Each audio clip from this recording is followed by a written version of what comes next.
Teens involved in a deadly drag racing crash learned their punishment today. 16-year-old Matthew Reimer and 15-year-old Judas Hatfield will both spend time in juvenile detention. As Local 12's Larry Davis reports live from Hamilton. Larry? Hi, Rob. Well, this was such a tragic story. 3 teens out in the wee hours of the morning drag racing stolen vehicles. A 14-year-old girl was killed. Today, 2 16-year-old boys were sentenced. One to 2 years, another to 1.5 years behind bars. Their punishment for taking part in a deadly joyride. The 2 16-year-old boys were sentenced separately today in juvenile court. Judge Kathleen Romans pointed out that both had a history with the court system, one dating back to the age of 10, the other to the age of 9.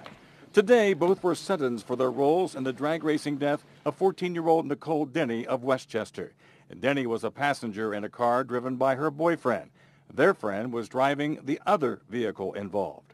And your actions resulted in the death of a young lady. Her parents will never see her again, nor her friends or family. And that's something that you will have to live with for the rest of your life. Defense attorney Jeremy Evans says his client's intent last April was to have a good time. The decision to steal vehicles and drag race put everyone in danger.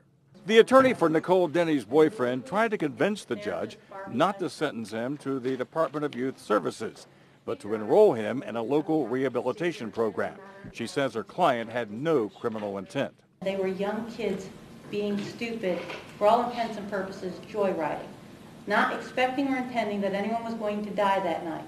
In the end, the judge asked a question that had been on the minds of many shortly after the crash. I think, where are the parents?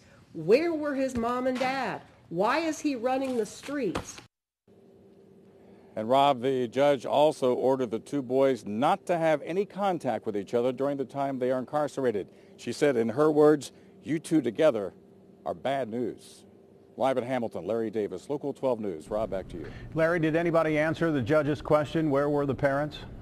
No, as a matter of fact, she took the one teen's parents to task during that sentencing phase, talking about the fact that they have a criminal history and they've been absent in some of the court cases, and just questioning parenting skills there.